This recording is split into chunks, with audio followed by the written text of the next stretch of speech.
బాగున్నారా? నేనమ్మా మీ కుమారి ఆంటీని. కుమారి ఆంటీ ఏంటి హైదరాబాద్ నుంచి ఇక్కడికి వచ్చిందని అనుకుంటున్నారా? రావాల్సి వచ్చిందండి. ఎందుకంటే 15 సంవత్సరాల కింద గుడివాడ ఎలా ఉందో ఇప్పుడు కూడా గుడివాడ అలాగే ఉందండి. గుడివాడ అభివృద్ధి చెందాలంటే అందరం రావాలండి. అందరం కలిసికట్టుగా చేసుకుంటేనే మన అభివృద్ధి అనేది మన చేతుల్లోనే ఉందండి. కాబట్టి ఆ అభివృద్ధి కోసం నేను హైదరాబాద్ నుంచి నా స్వస్థ స్థలమైన పెద్దరికిపాడికి రావడం జరిగిందండి.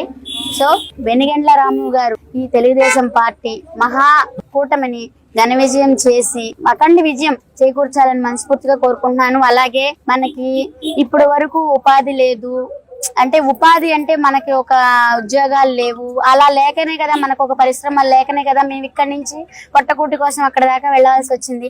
ఆ అభివృద్ధి అనేది ఇక్కడే ఉంటే నేను ఇక్కడ నుంచి అక్కడికి వెళ్లాల్సిన అవసరం ఉండేది కాదు. సో ఆ అభివృద్ధి ఏ ఊరికి ఆ ఊరు అభివృద్ధి అంటే నాయకుడు అనేది మంచి నాయకుడు వస్తేనే ఆ అభివృద్ధి అనేది విజయవంతం అవుతుందండి. సో ఈసారి మహాకూటమి వచ్చింది, అందరూ కలిసి ఉంటే కలదు సుఖం.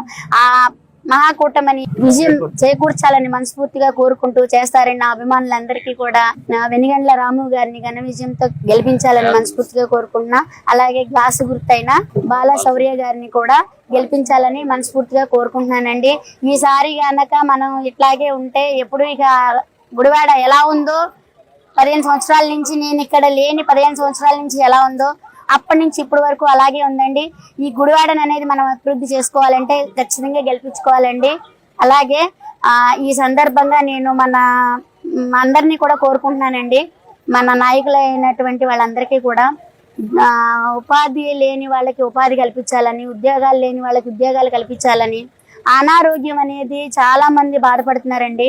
ఎందుకంటే మా నాన్నగారిని నేను పోగొట్టుకున్నానండి. ఇక్కడ ఆరోగ్యం ఇది చికిత్స సరిగ్గా లేక హైదరాబాద్ తీసుకొచ్చి హైదరాబాద్ లో జాయిన్ చేసుకున్నప్పటికీ అప్పటికే చేయి దాటిపోయిందండి. అలా పోగొట్టుకున్నాను కాబట్టి వెంటనే స్పందించాలని ఇప్పుడు హైదరాబాద్ లో నేను మొన్న ఒక పాపకండి హార్ట్ ప్రాబ్లం ఉందని చెప్పి ఒకళ్ళు నా దగ్గరికి వచ్చారండి.